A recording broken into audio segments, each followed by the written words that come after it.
Hello everyone, welcome to JB sir classes. So dear friends, आज के class में हम लोग स्टडी करने वाले हैं विमीय विश्लेषण। विमीय विश्लेषण का मतलब क्या है? अभी तक हम लोगों ने विमा के बारे में पढ़ा था कि किसी भी भौतिक राशि की विमा क्या होती है और किसी भी भौतिक राशि का विमीय सूत्र कैसे निकालते हैं। तो इस टॉपिक को हम लोगों ने पिछले लेक्चर में बहुत ही अच्छे से, बहुत ही बेहतरीन तरीके से और बहुत ही डिटेल में स्टडी किया है। तो अभी तक आप लोग उस वीडियो को नहीं देखे हैं तो आई बटन में मैं उसका लिंक दे देता हूं और डिस्क्रिप्शन में भी मैं उसका लिंक दे दे रहा हूं, जहां से कि आप लोग जा करके उस वीडियो को देख सकते हैं। तो आज के लेक्चर में हम लोग बेसिकली देखेंगे कि विमाओं का यूज क्या है, what is the application of dimensions, okay, जिसको कि हम लोग बोलते हैं विमीय विश्लेषण। तो आइए आज का लेक्चर स्टार्ट करते हैं और बने रहिए हमारे साथ कंटिन्यू। और अभी तक आप लोगों ने चैनल को सब्सक्राइब नहीं किए हैं तो please I request all of you subscribe my channel and press the bell icon so that you can find all new latest notifications of my videos. Okay, तो स्टार्ट करते हैं आज का लेक्चर। तो यूज ऑफ डायमेंशंस, तो विमाओं का तीन मुख्य उपयोग होता है। फर्स्ट यूज क्या है? फर्स्ट यूज है टू चेक correctness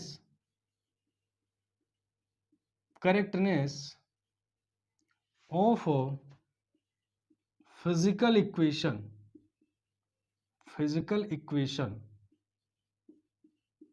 यानी कि भौतिक समीकरण की सत्यता की जांच, यानी कि समीकरण की सत्यता की जांच, समीकरण की सत्यता की जांच, सत्यता की जांच, यानी कि इसके थ्रू हम लोग चेक करते हैं कि कोई भी फिजिकल इक्वेशन, कोई भी भौतिक समीकरण सही है कि नहीं।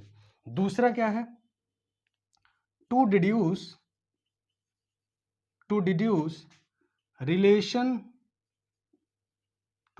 रिलेशनशिप अमोंग फिजिकल क्वांटिटीज,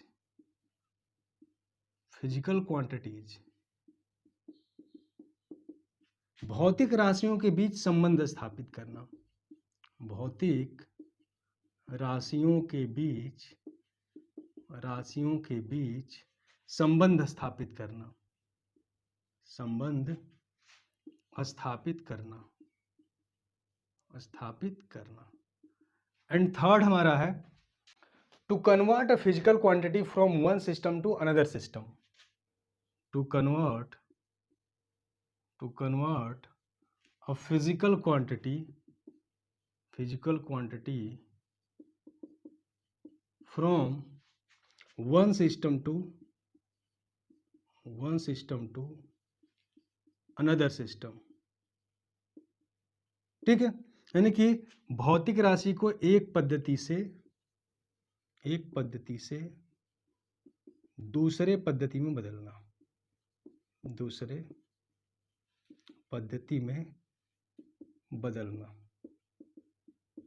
तो डायमेंशंस का हमारा तीन मेन एप्लीकेशन होता है।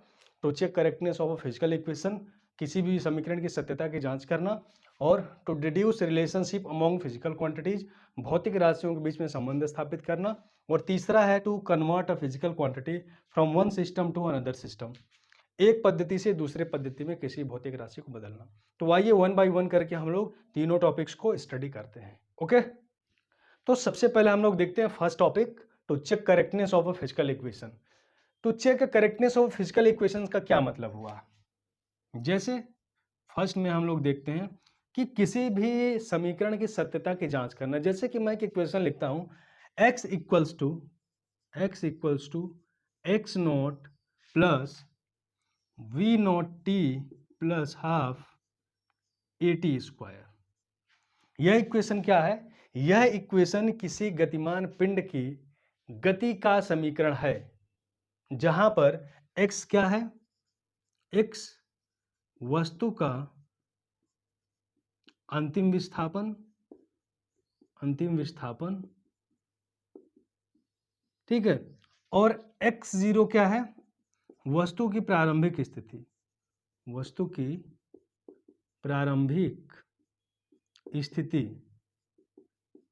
ठीक है, और v0 क्या है? इसका प्रारंभिक वेग, और a क्या है? त्वरण, एंड t टाइम। ठीक है, यानी कि दे रखा है कि कोई बॉडी है, कोई पिंड है और जिसका प्रारंभिक विस्थापन या प्रारंभिक स्थिति x नॉट है, प्रारंभिक वेग v नॉट है और उसमें एक्सेलरेशन, उसमें त्वरण a है, तो आफ्टर टाइम t इसका position x equals to x not plus v not t plus half a t square हो जाता है। तो check the correctness of this equation, this is the physical equation. तो इसको चेक करना है कि क्या सही है कि नहीं है। तो इसको चेक करने के लिए हमको क्या चेक करना पड़ेगा, इसका डायमेंशन चेक करना पड़ेगा। अगर दोनों साइड के हर एक क्वांटिटी का डायमेंशन सेम है तो उस कंडीशन में इक्वेशन क्या होगा, करेक्ट होगा। तो चेक करते हैं। अब देखो लेफ्ट हैंड साइड में देखते हैं पहले एक्स का डायमेंशन। एक्स का डायमेंशन क्या है, एक्स क्या है, डिस्प्लेसमेंट है, तो एक्स का डायमेंशन क्या होगा, एल होगा। ठीक है, अब एक्स नॉट क्या है, एक्स नॉट, एक्स नॉट का भी डायमेंशन क्या होगा, एक्स नॉट का भी डायमेंशन होगा एल, क्योंकि x not is also the initial displacement. Okay, v not t, v not t, v क्या है, v not is the velocity. तो वेलोसिटी का डायमेंशन हम लोग क्या जानते हैं, इसका डायमेंशन होता है L T minus one and time t, this is t, so it's again L and half a t square, half a t square. तो देखो किसी भी इक्वेशन में अगर कोई न्यूमेरिकल वैल्यू आता है तो उसका डायमेंशन नहीं हम लोग कंसीडर करते, उसका डायमेंशन नहीं होता है, वो एक न्यूमेरिकल वैल्यू है। ओके, तो यहां से देखो क्या होगा, ए का डायमेंशन क्या होगा एल टी माइनस टू और टी का हो जाएगा टी टू, फिर यहां से हमको मिल जाएगा एल। तो हम लोग क्या देख रहे हैं, लेफ्ट हैंड साइड और राइट हैंड साइड में हर एक फिजिकल क्वांटिटी का डायमेंशन सेम है, तो इसको बोलते हैं तो होमोजेनिटी। होमोजेनिटी का मतलब क्या होता है, लेफ्ट हैंड साइड और राइट हैंड साइड के हर एक क्वांटिटी का जब डायमेंशन इक्वल होता है तो यह कहलाता है हमारा होमोजेनिटी। ओके, एक दूसरा एग्जांपल हम लोग देख लेते हैं। जैसे कि यहाँ पे एक दूसरा एग्जांपल है, सेकंड एग्जांपल, मैं बोलूँ कि 1/2 mv square equals to mgh। तो to check the correctness of this equation, हमको चेक करना है कि डायमेंशनली हमारा करेक्ट है कि नहीं है।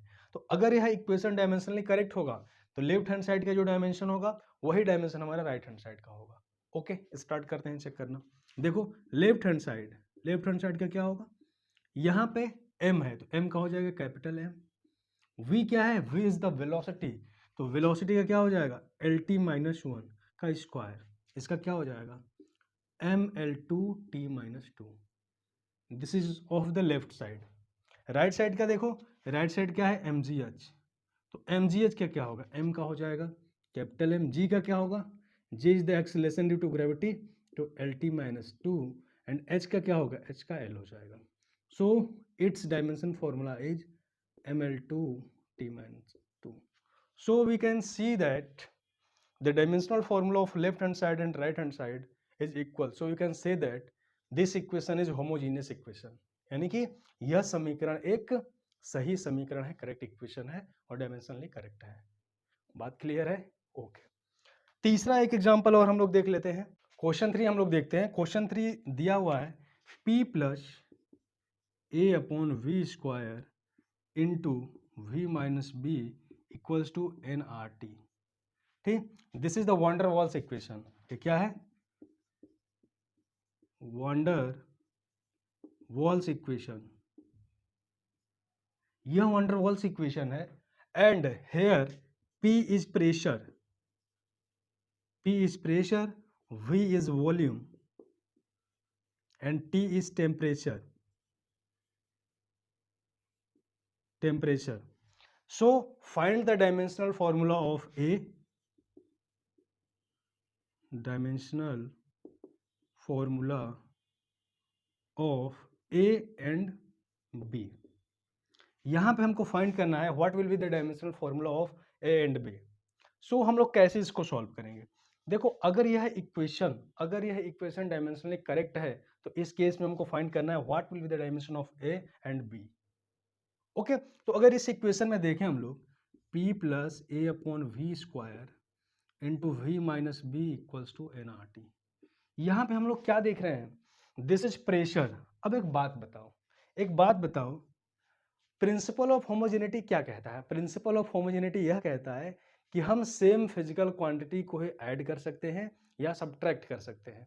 मतलब कि अगर हमको मास दिया हो तो मास में मास को ही ऐड करेंगे ना, मास को ही सब्ट्रैक्ट करेंगे ना। ऐसा तो है नहीं कि मास को लेंथ में ऐड करेंगे या सब्ट्रैक्ट करेंगे, या लेंथ को क्या करेंगे टाइम से ऐड करेंगे या सब्ट्रैक्ट करेंगे।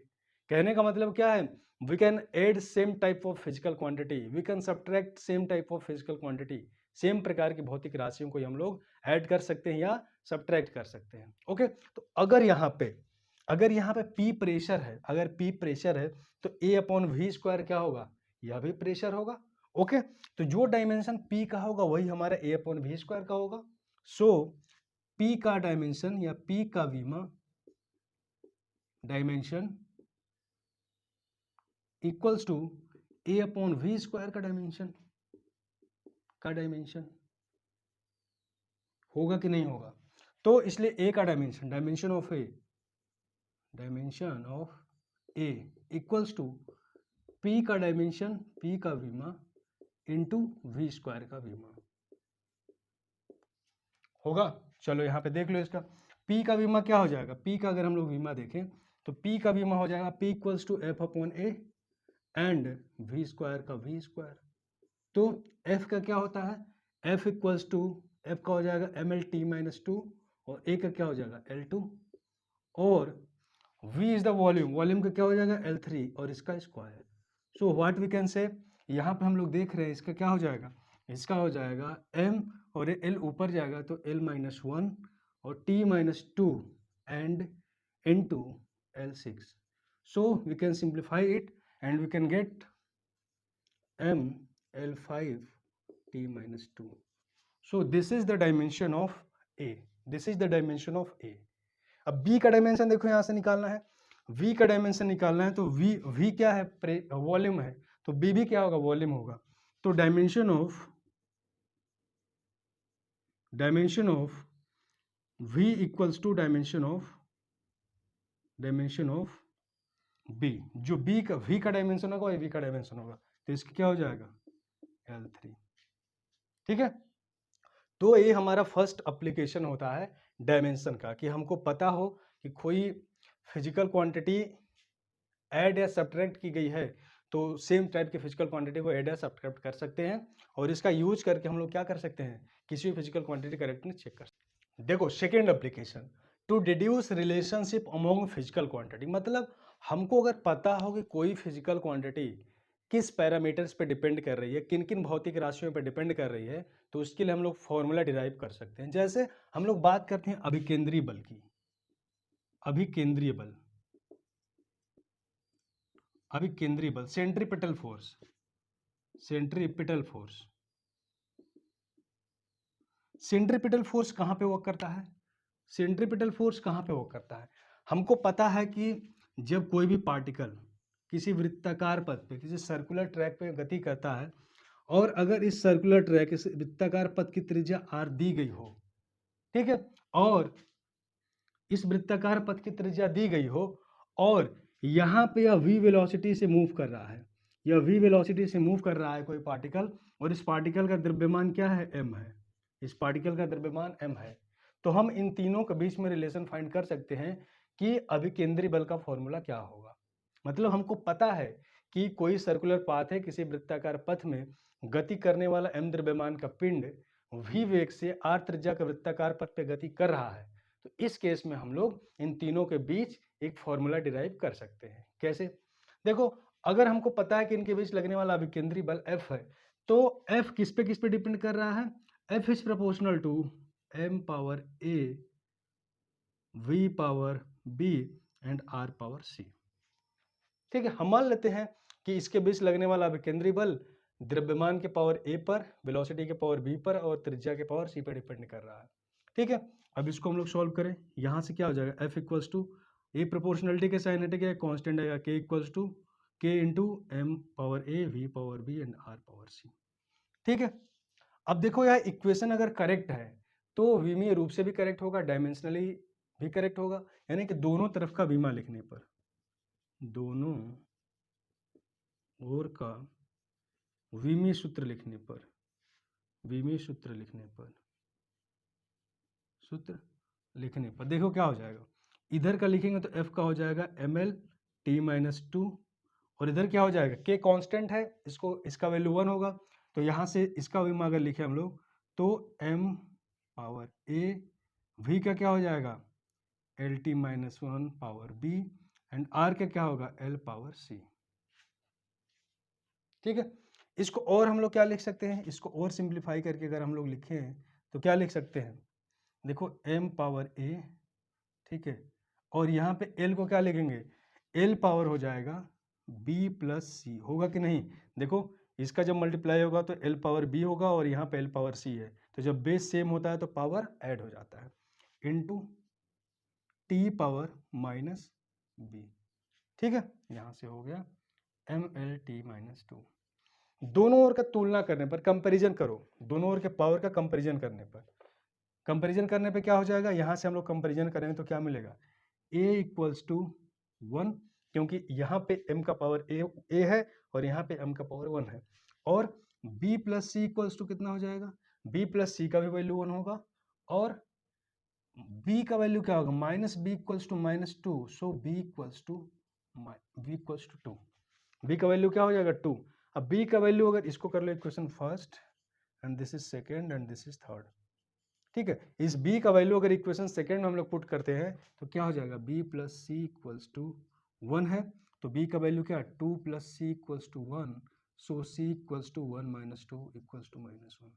सो हमको क्या मिल गया, a b c तीनों का वैल्यू मिल गया, और यहाँ पे हम इसको क्या करेंगे, पुट कर देंगे, यहाँ पे पुट कर दो तो क्या हो जाएगा, f इक्वल्स टू k का वैल्यू यहाँ पे क्या होगा, k का वैल्यू 1 होगा, taking k equals to 1, k equals to अगर 1 लेते हैं तो यहाँ पे अगर ए बी सी का वैल्यू पुट करेंगे तो क्या आएगा, f equals to m power a का value 1, v power v power b का वैल्यू कितना है 2, एंड r पावर c का वैल्यू कितना है -1। सो इसको हम लोग ऐसे भी लिख सकते हैं mv² upon r। So this is the formula of centripetal force, यही क्या है हमारा अभिकेंद्री बल का फॉर्मूला है। तो कैसे, कितना है, देखो कितना इंपॉर्टेंट यूज है डायमेंशन का, कि हमको बस पता हो कि फिजिकल क्वांटिटी किस किस पैरामीटर्स पर डिपेंड कर रही है, उसके लिए हम लोग फॉर्मूला ड्राइव कर सकते हैं। ठीक है, तो ये दूसरा मेन हमारा एप्लीकेशन है, मेन यूज है डायमेंशन का। ठीक है, तीसरा और सबसे मोस्ट इंपॉर्टेंट रिलेशन हम लोग फाइंड करेंगे कि अगर किसी भौतिक राशि का, किसी फिजिकल क्वांटिटी का हमको पता हो कि एक सिस्टम में कितना वैल्यू है तो हम उसको दूसरे सिस्टम में कन्वर्ट कर सकते हैं। तो आइए देखते हैं। हाँ, तो देखिए थर्ड हमारा है to convert a physical quantity from one system to another system, एक भौतिक राशि को एक पद्धति से दूसरे पद्धति में बदलना। जैसे कि अगर हम यहाँ पर एक फिजिकल क्वांटिटी लेते हैं x, कोई फिजिकल क्वांटिटी x है और एक पद्धति में उसको हम लोग लिखते हैं इस तरीके से n1 u1। मान लेते हैं कोई पहली पद्धति है जिसमें उसका संख्यात्मक मान n1 है और मात्रक u1 है, और इसी भौतिक राशि का दूसरे पद्धति में संख्यात्मक मान n2 है और इसका मात्रक u2 है, तो क्या होगा, यह इक्वेशन हमारा करेक्ट होगा। जैसे एग्जांपल देखो, जैसे हम लोग लिखें x इक्वल्स टू 5 किलोग्राम, 5 क्या है, इसका एक पद्धति में न्यूमेरिकल वैल्यू है और किलोग्राम में इसका यूनिट है। इसको और हम लोग क्या लिख सकते हैं, 5000 ग्राम लिख सकते हैं कि नहीं, 5000 ग्राम। तो यहाँ पे हम लोग क्या देख रहे हैं, एक सिस्टम में संख्यात्मक मान और उसका यूनिट, और दूसरे सिस्टम में संख्यात्मक मान और उसका यूनिट। तो by the using this equation we can convert a physical quantity from one system to another system. देखो कैसे करेंगे, जैसे कि मैं एक सिंपल सा एग्जांपल लेता हूँ, क्वेश्चन 1 कि 1 न्यूटन को डाइन में कन्वर्ट करो। ठीक है, कि 1 न्यूटन में कितना डाइन होगा। अब देखो न्यूटन क्या है, बल का एसआई मात्रक है, एमकेएस मात्रक है, और डाइन क्या है, बल का सीजीएस मात्रक है। तो हमको कैसे कन्वर्ट करना होगा, देखो यहाँ पे हम लोग क्या इक्वेशन लिखेंगे, n1 u1 equals to n2 u2। ठीक है, तो यहाँ पे देखो क्या है, n1 कितना है, n1 मतलब इसका संख्यात्मक मान 1 है और यूनिट क्या है, u1 इक्वल्स टू न्यूटन, और n2 हमको पता करना है और u2 हमको दिया है, क्या दिया है, डाइन, डाइन दिया है। देखो डाइन है, डायन नहीं है, ठीक है, एक थी डायन और ये है डाइन, तो कंफ्यूज मत होना। अब देखो कैसे इसको हम लोग करेंगे, तो अगर हमको यहाँ से n2 का वैल्यू फाइंड करना है तो n2 इक्वल्स टू क्या लिखेंगे हम लोग, अगर इस इक्वेशन से देखें तो n2 क्या हो जाएगा, n2 बराबर हो जाएगा n1 into u1 upon u2। ठीक है, n2 equals to n1 into u1 upon u2। अब देखो यहाँ पे हम लोग क्या करेंगे, N1 का वैल्यू दिया है 1 और U1 क्या दिया है, U1 दिया है न्यूटन, U1 दिया है newton, 1 into newton upon dyne. ठीक है, अब देखो न्यूटन को और हम लोग क्या लिख सकते हैं, न्यूटन को हम लोग लिख सकते हैं kilogram metre per second square. Newton को हम लोग लिख सकते हैं kilogram metre per second square.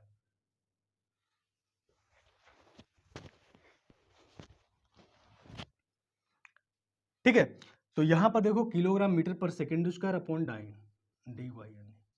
अब देखो इसको कैसे लिख सकते हैं, इसको और हम लोग लिख सकते हैं, अगर किलोग्राम को अगर हम लोग ग्राम में बदलें तो 1 किलोग्राम में कितना ग्राम, 1000 ग्राम।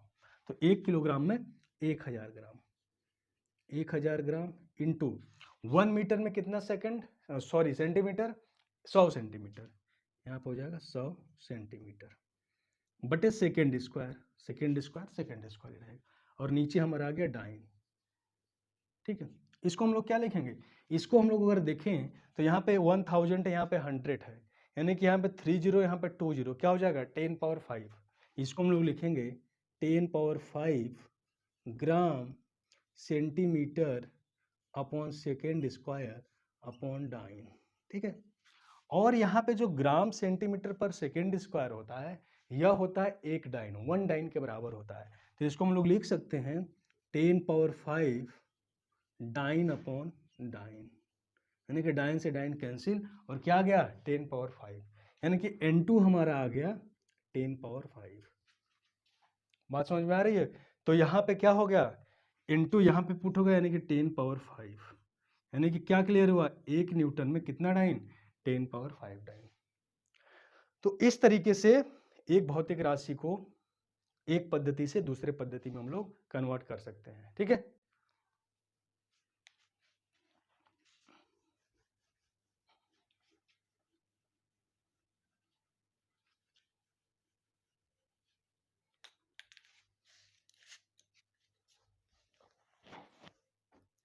एक क्वेश्चन और करते हैं, चलो एक क्वेश्चन और करते हैं इसमें। क्वेश्चन 2 है, हम लोग कैपिटल जी का वैल्यू जानते हैं ना, कैपिटल जी इक्वल्स टू कितना होता है 6.67 into 10 power -11 newton metre square per kilogram square.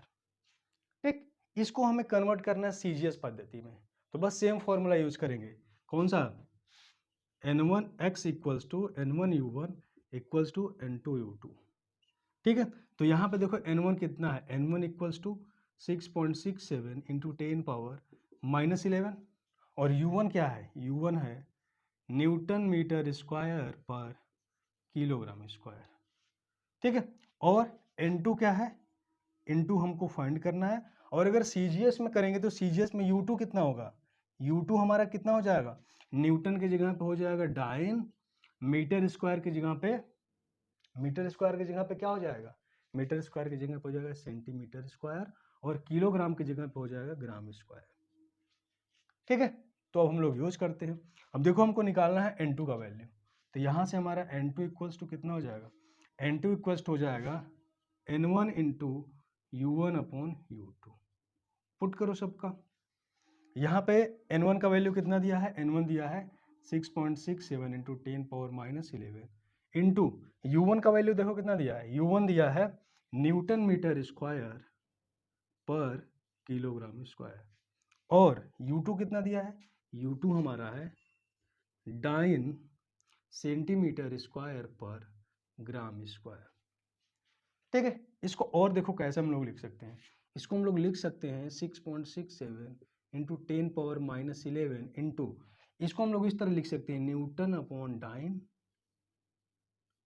इस तरीके से, into metre square upon centimetre square. अब देखो यहाँ पे देखो ये बटे में है और ये भी बटे में है, तो ग्राम ऊपर जाएगा और किलोग्राम नीचे आएगा, तो क्या हो जाएगा into gram square upon kilogram square, यानी कि इसको इस तरह लिख सकते हैं, इसको इस तरीके से और इसको इस तरीके से हम लोग लिख सकते हैं।